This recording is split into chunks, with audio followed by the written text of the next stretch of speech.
ইন্না আনজালনাহু ফি লাইলাতুল কদর বর্ণনা করছে যে কেন এই রাতটি এত সম্মানের এবং এত গৌরবের। এখন পর্যন্ত আমি ভাগ্য এবং সম্মান অর্থের ব্যাখ্যা করেছি। কদর বা কুদরতের আরেকটি অর্থ হলো ক্ষমতা। সুতরাং এই রাতে আমাদের আল্লাহর ক্ষমতার উপর পরিপূর্ণ বিশ্বাস থাকা উচিত যে তিনি সবকিছু পরিবর্তনের ক্ষমতা রাখেন, আমাদের ভাগ্য পরিবর্তনের ক্ষমতা রাখেন, আমাদের আচরণ পরিবর্তনের ক্ষমতা রাখেন, বিভিন্ন কার্যাবলী সম্পাদনের ক্ষমতা দান করেন। কারণ এই রাতকে আল্লাহ বরকতময় করেছেন অস্বাভাবিক শক্তি দিয়ে। এই রাতটি আল্লাহর অলৌকিক ক্ষমতা প্রকাশের রাত। মানব জাতিকে শুরু থেকে বিস্ময়কর সকল মিরাকল প্রদান করার পর আল কোরআন প্রদান করা হয় এই রাতে, আল্লাহর সবচেয়ে শক্তিশালী কালাম। তাই আমাদের আরো বিশ্বাস থাকা উচিত আল্লাহ যে অলৌকিকভাবে আমাদের দোয়ার জবাব প্রদান করেন অন্য যে কোনো রাতের চেয়ে। আরো একটি বিরল অভিমত আমি পেয়েছি, খুবই ইন্টারেস্টিং, আর তা হলো কদর দ্বারা ভিড় করা বোঝায় বা কোনো কিছু যখন সংকুচিত হয়ে পড়ে। এই অর্থটা আমরা সূরাতুল ফজরেও দেখেছি, ওয়া আম্মা ইযা মাবতালাহু ফাকাদার আলাইহি রিজকাহ, এবং যখন তাকে পরীক্ষা করা হয় অথবা রিজিক সংকুচিত করে দেন। এখানে কদ এর পরিবর্তে কদর ব্যবহার করা হয়েছে। তাই কেউ কেউ বলছেন এই রাতে এত বেশি ফেরেশতার আগমন ঘটে যে এ ব্যাপারে একটা হাদিসও আছে, কিভাবে ফেরেশতারা পৃথিবীর মোট বালুকণার চেয়েও বেশি পরিমাণে এই রাতে অবতরণ করেন। এখান থেকে ইঙ্গিত পাওয়া যায় অন্য কোনো কারণে এই ফেরেশতারা পৃথিবীতে নামেন না। পৃথিবীতে অনেক ফেরেশতা এমনিতে আছেন, কিন্তু এই রাতে তিনি অনেক বেশি ফেরেশতা পাঠিয়ে থাকেন যাদের আসলে আকাশে থাকার কথা। এই পৃথিবীতে তারা আগমন করেন শুধু এই রাতের জন্য। তিনি সারা পৃথিবী জুড়ে এত বেশি পরিমাণে ফেরেশতা পাঠান যে ফেরেশতাদের ভিড় জমে যায়, শয়তানি শক্তির জন্য কোনো জায়গা আর অবশিষ্ট থাকে না। আমি যে চারটি অর্থ আপনাদের নিকট উপস্থাপন করলাম এর মধ্যে অবশ্যই সবচেয়ে বেশিবার উল্লেখিত অর্থটি সূরাতুদ দুখানের আলোকে। তা হলো এই রাতটি ভাগ্য নির্ধারণের রাত। এই রাতে বছরের অবশিষ্ট সময়ে কি কি হবে তার সিদ্ধান্তগুলো নেওয়া হয়।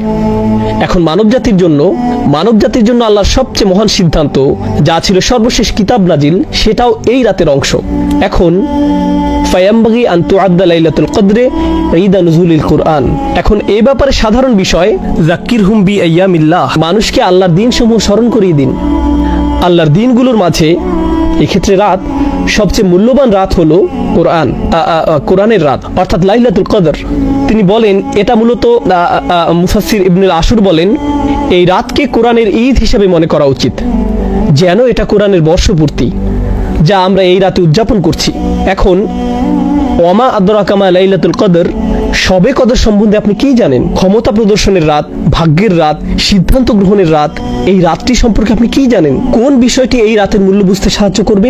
এই প্রশ্ন করার মাধ্যমে আল্লাহ বলছেন আমি এখন আপনাকে বলতে যাচ্ছি লাইলাতুল কদরের প্রধান কোন বিষয়টি আপনার জেনে রাখা উচিত, যে মূল ব্যাপারটি আপনার আত্মস্থ করা দরকার, যেন তোমরা এই রাতের মূল্য দিতে পারো, যেন এমন কারোর মতো না হয়ে পড়ো যে এই রাতের সুযোগ কাজে লাগায় না। আলোচনা চালিয়ে যাওয়ার পূর্বে একটা কথা বলতে চাই, কোনটি সেই রাত আমরা সেটা জানি না। এর পিছনে কিছু বিজ্ঞতা আপনাদের সাথে শেয়ার করতে চাই, যা বিশেষ করে ইমাম রাজি এবং অন্যান্যরা বলেছেন। আল্লাহ কেন আমাদেরকে রাতটি নির্দিষ্ট করে জানালেন না? এমন একটি বর্ণনাও আছে যে রাসূল সাল্লাল্লাহু আলাইহি সাল্লাম রাতটির কথা মনে করলেন, কিন্তু এরপর তাকে ভুলিয়ে দেওয়া হয়। ইমাম রাজি ব্যাপারটাকে রাসূল সাল্লাল্লাহু আলাইহি সাল্লামের জীবনের আরেকটি ঘটনার সাথে তুলনা করেন।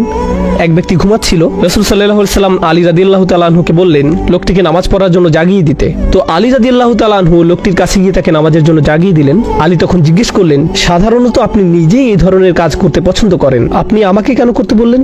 আমি সব সময় দেখেছি ভালো কাজ করার কোনো সুযোগ দেখলে অন্য কাউকে বলার পূর্বে আপনি নিজেই তা করেন। আমি কৌতূহলী, আপনি এই কাজ কেন আমাকে দিয়ে করালেন? তখন তিনি বললেন, যদি আমি তাকে জাগাতাম আর সে অলসতা প্রদর্শন করত, সে আমার কথা না শুনে আমাকে ঘুমের ঘরে সরিয়ে দিত, তখন সেটা কুফরি হয়ে যেত।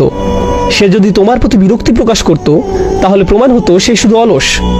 সে যদি আমার কথা না শুনতো, তাহলে সেটা অনেক বড় একটা ব্যাপার হতো। ও আলামু আন্না ফীকুম রাসূলুল্লাহ, এই ব্যাপারটা মাথায় রেখে চিন্তা করুন, আমরা যদি জানতাম আজ লাইলাতুল কদর কিন্তু আমরা মিস করলাম, তখন এটা হবে বিশাল এক অপরাধ। গোটা একটা সূরা নাজিল হবার পর যে এই রাতের মর্যাদা কত বেশি, কিন্তু ইমানদার ব্যক্তি যদি এমন করে ধুর আজ ভালো লাগছে না, তখন সেটা হতো ভয়ঙ্কর এক অপরাধ। কারণ এই রাতের মর্যাদা যেমন বিশাল, তেমনি একে ভুলে যাওয়া বিশাল অপরাধ। এটা আসলে আল্লাহর দয়া যে তিনি সেই দরজা উন্মুক্ত করেননি, তিনি বলেননি এটা হলো সেই রাত, আর কোনো সমস্যা নেই। আল্লাহ আমাদেরকে তাদের অন্তর্ভুক্ত করুন যারা বিনয়ের সাথে এই রাতের অনুসন্ধান করে এবং খুঁজে পায়। যাই হোক, এখন লাইলাতুল কদরের প্রথম উপকারিতা, লাইলাতুল কদরি খায়রুম মিন আলফি শাহর। শবে কদর হলো 1000 মাস অপেক্ষা শ্রেষ্ঠ। কেউ কেউ এই 1000 মাসকে আক্ষরিক অর্থেই নিয়েছেন, এবং গণনা করে বের করেছেন 1000 মাস সমান সমান 83 বছর 4 মাস। সুতরাং আজকে যদি শবে কদর হয় আর আপনি ফজরের নামাজ আদায় করেন, তাহলে আপনি 83 বছরের জন্য ছুটি নিতে পারেন। না না, এমনটা নয়। এই আয়াতের অর্থ এটা নয়, এই আয়াতের অর্থ এটা নয়। আরেকটি ব্যাপার যেটা লক্ষণীয়, আল্লাহ তাআলা বিভিন্ন পরিমাপে সময়ের উল্লেখ করেন, যেমন হাজার বছর, আলফা সানাতিন, কখনো যোগ করেন মিম্মা তাউদ্দুন, তোমাদের গণনার হিসেবে। অন্য কথায় এই আয়াতে এই অর্থটাও এখানে সুপ্ত আছে যে তোমাদের গণনার হিসেবে 1000 মাস থেকেও এই রাত উত্তম। 80 বছরের কিছু বেশি মূলত একজন স্বাভাবিক মানুষের আয়ুষ্কাল। সুতরাং আল্লাহ বলছেন যে তোমাদের গণনার হিসেবে এই রাতটি গোটা একটি জীবনকালের চেয়ে উত্তম।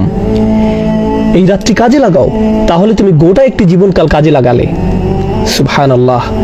আমরা এখানে বাৎসরিক এই বছর থেকে পরের বছর পর্যন্ত সিদ্ধান্তগুলো নিয়ে ভাবছি, আর আল্লাহ আজ্জা জাল্লা যেন বলছেন, হ্যাঁ, এই রাতটি এতটাই অভিজাত এবং শক্তিশালী যে এই রাতটি তোমাদের বাকি জিন্দেগির গতিপথ ঠিক করে দিতে পারে। লাইলাতুল কদরি খায়রুম মিন আলফি শাহর।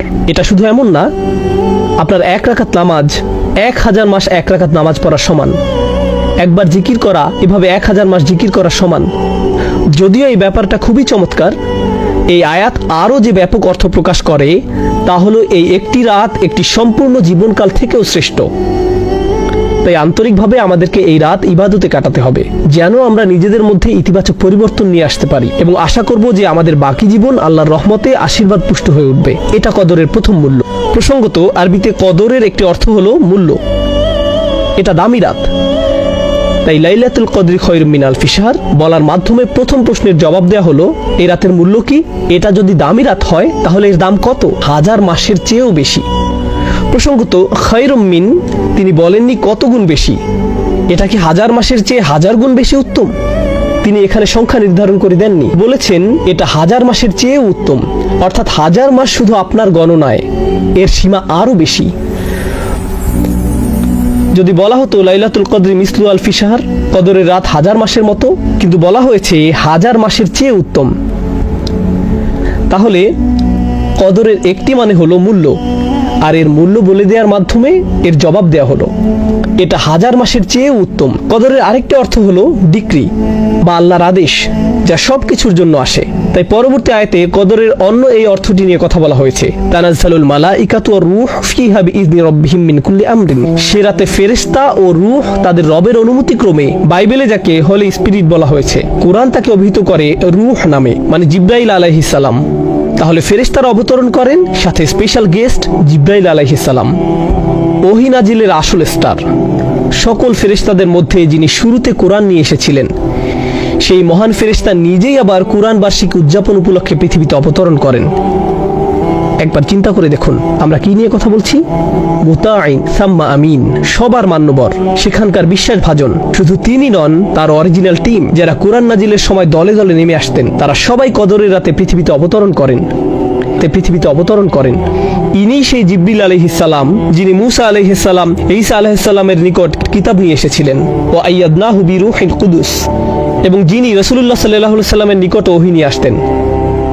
আজকে তিনি আমাদের মাঝে, তার সকল অনুসারীরাও এবং অন্য সব ফেরেশতারা, তারা বিভিন্ন ডিপার্টমেন্টে কাজ করে। প্রথম আকাশে যেমন ফেরেশতারা আছেন, দ্বিতীয় আকাশে আছেন, তৃতীয় আকাশে আছেন, এভাবে সব আকাশে আছেন। ফেরেশতাদেরকে বিভিন্ন কাজের জন্য নিয়োগ করা হয়। যেমন 2 জন আমাদের গার্ড দিয়ে থাকেন, 2 জন আমাদের কর্মের হিসাব রাখেন। ফেরেশতারা আরশের চারপাশে ইস্তেগফাররত থাকে। ফেরেশতারা বিভিন্ন রকমের কাজ করেন। কদরের রাতে সব ফেরেশতাদের তাদের নিজস্ব কাজ থেকে মুক্তি দিয়ে দুনিয়াতে পাঠানো হয়।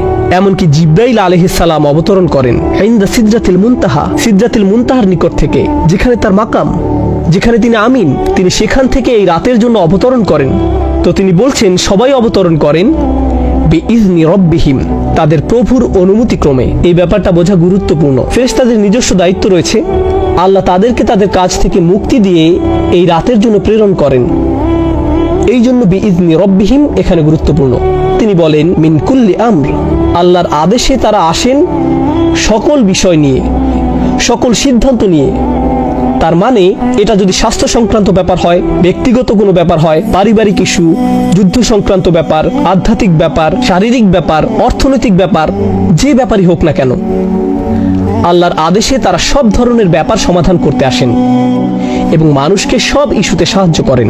আল্লাহর কদরের ঘোষণা দিয়ে, আল্লাহর রাজকীয় আদেশের ঘোষণা দিয়ে এই রাতে তাদের জন্য যারা এর সন্ধান করে। তাহলে ফেরেশতারা আমাদের চারপাশে ভেসে বেড়ান, আমাদের সকল স্থান প্লাবিত করে ফেলেন। তারা আমাদেরকে তাই দিতে প্রস্তুত যা আল্লাহ আমাদের জন্য লিখে রেখেছেন। এটাই হলো তানাজ্জালুল মালাইকাতু ওয়ার রূহ ফীহা বিইযনি রাব্বিহিম মিন কুল্লি আমরিন। প্রসঙ্গত এই আয়াতের বর্তমান কাল নির্দেশ করে এমনটা যে শুধু প্রথমবার হয়েছিল তা নয়, অর্থাৎ যেবার কুরআন নাজিল হয়েছিল এমনটি ঘটতেই থাকে।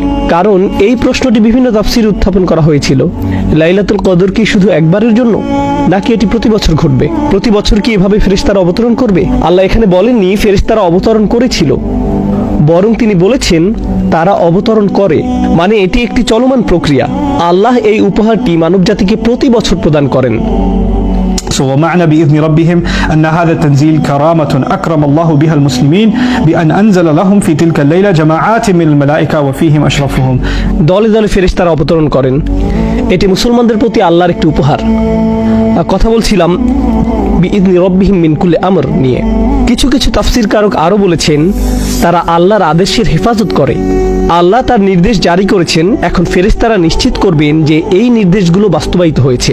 এখন দ্রুত শেষ আয়াত নিয়ে কথা বলবো।